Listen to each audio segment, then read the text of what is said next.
You are going to learn how to DJ and I am going to teach you. My name is Tozy. I'm a music producer, DJ, and by nature of the business, a content creator. And without wasting your time, your job as a DJ will be to play tracks in series but make it sound like it's one long continuous track. Obviously, you can do something creative in the middle, but before you can do that, you need to understand the basics, which is where this video comes in. So what I have in front of me here is a DJ controller, and these range from like $100 all the way to like $2,000 and more. But they kind of like cars, you know, some are nicer than others, but they all get you from point A to point B. I'll have links in the description for controllers at any price range if you're in the market for a new controller. But just so you know, for beginners, the FLX4 is the best bang for your money. Anyway, the one that I have here is the DDJ 1000 from Pioneer, and although all controllers are different, the layout is more or less the same. So on either side of the controller, we have the deck or the player section, and in the middle, we have the mixer section. On the player section or the deck, this is where you play the track that you have selected. And these are exactly identical to each other. So everything that I say about this one will still apply to this one. And then this big thing here is called the jog wheel, this. And this is a modern representation of a vinyl disc. In many ways, it behaves like a vinyl disc. And like I said, the player section is where you play the track that you have loaded. And to load a track, it might be different from controller to controller, but on this one, you use this knob. So you use it to scroll, you just spin it to scroll, and then you press it down to select. So if I press here, it selects, and then scroll down. If I press it again, it loads the track. And then down here, we have the play button, and it does exactly what you would expect. So if you press it, it plays, and if you press it again, it pauses like this. And if I press it again, the track pauses. Play, pause.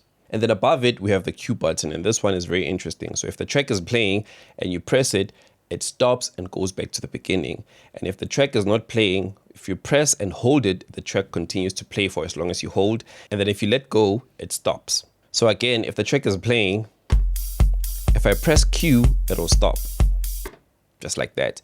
And if I press and hold, the track will continue to play for as long as I hold it. And if I let go, it stops. And then to the right of those buttons, we have the performance pads. We don't need to get into these now. We just need to understand the basics. And then to the right, we have the tempo fader, and we're going to get into more detail about this in a few. For now, let's move on to the mixer section, which is this part here in the middle. This is where you control the volume and other properties of the tracks that you're playing on the decks. And then these knobs here in the middle, the three in the middle, are what we call the 3-band EQ. So this one controls the low frequencies, this one in the middle controls the mid frequencies, and this one on top controls the high frequencies. So if I play the track, let me just fast forward it.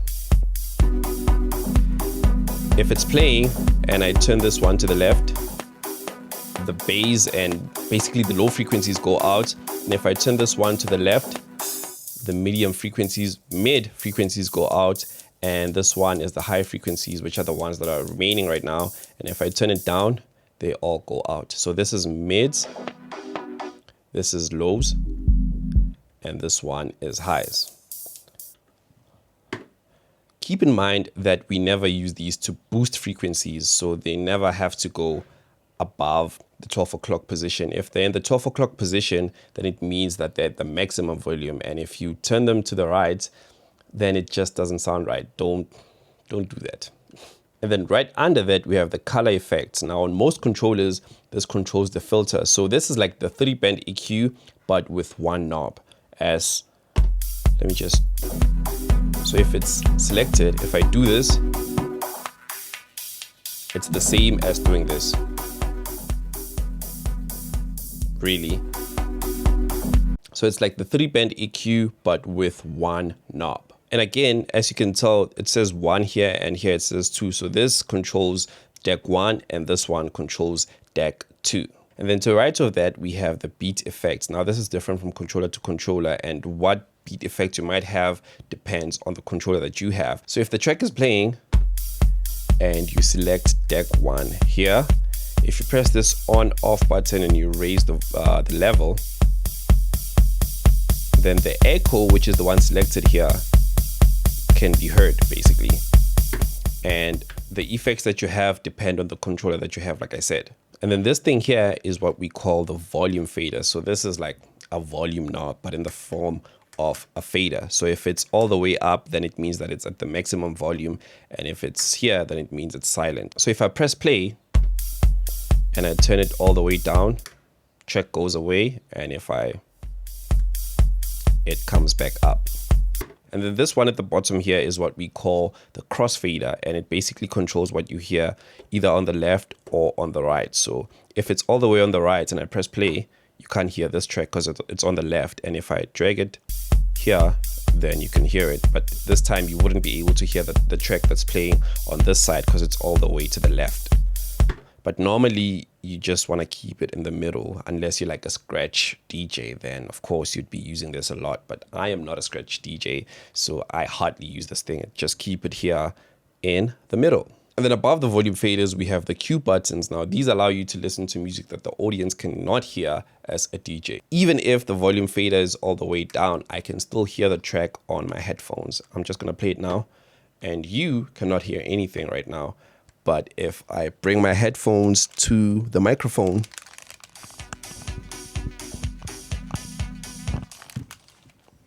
hopefully you were able to hear that. So that will make a lot of sense once we get to the transitioning. For now, we're going to get into beat matching, and to beat match, we obviously need to load the second track here on deck 2. And like I said, this is the knob that we use on my controller. It might be different on yours. So I'm just going to scroll down here and tap on it or click it to load the second track, and this is what it sounds like. Just gonna scroll to the track sounds like that. Now if you take any two tracks and play them at the same time, this is what you get.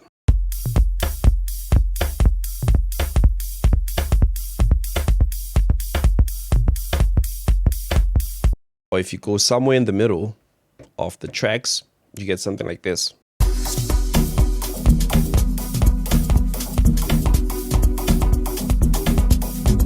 Yeah, that doesn't sound good, and you shouldn't do that ever.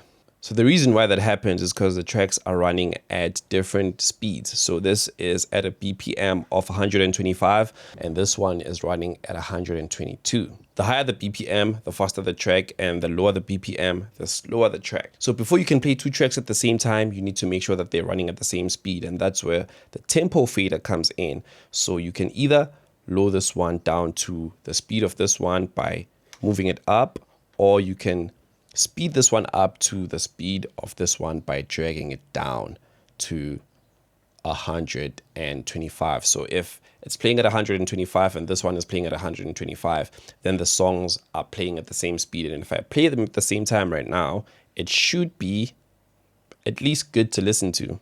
So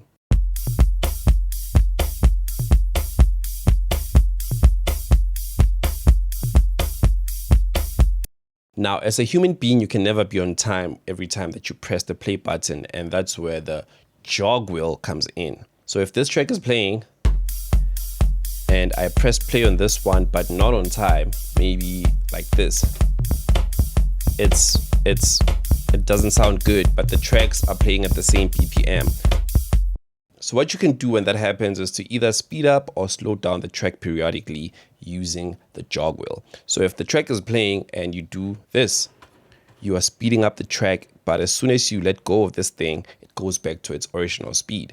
And if you turn it anti-clockwise, then you're slowing it down.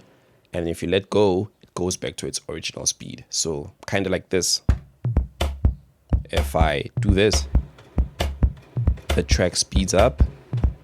And if I let go, it goes back to its original speed. And if I do this, it'll slow down. And then as soon as I let go, it goes back to its original speed. So it's very different from the tempo fader, which does this. It slows it down and then speeds it up, but it stays there. So that. So depending on whether the track is ahead or behind of the one that you're playing, you might need to speed up or slow down. If it's behind, you speed it up to catch up, and if it's ahead, then you slow it down so the other one can catch up. So I'm gonna bring this track to the same speed again, 125, and press play on this one. So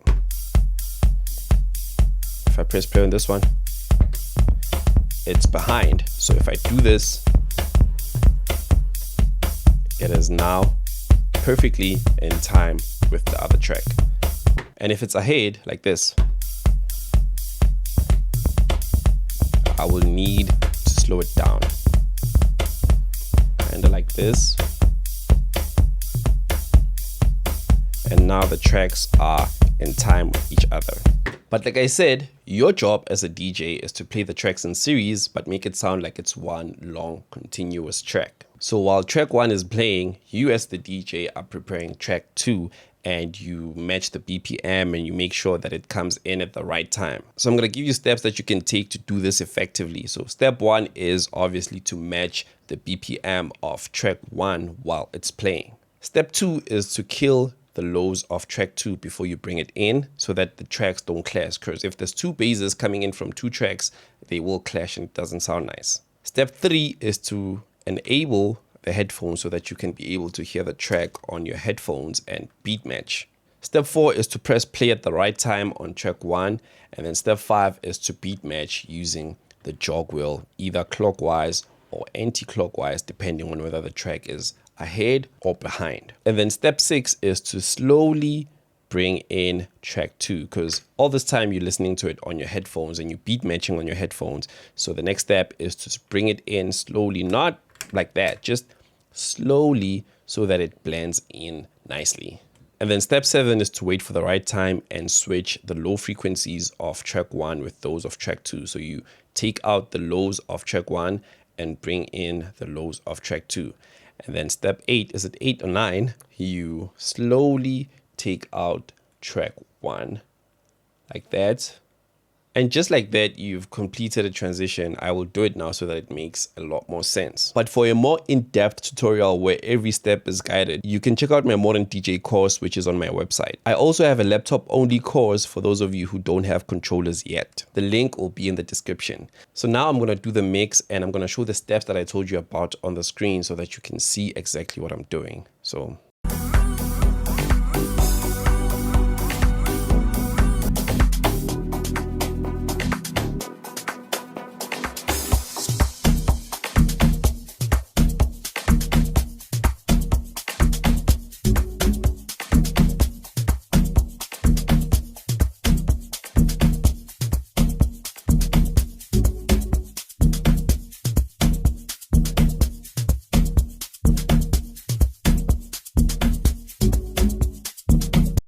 and that's how you complete a transition. And then you do that over and over again, and you have a complete DJ mix. It's very simple. Like I said, if you're in the market for a new controller, I'll have them linked below at any price range, along with my DJing course for those of you who might want to take it. To watch more videos from me, click here, and I'll see you there. Peace.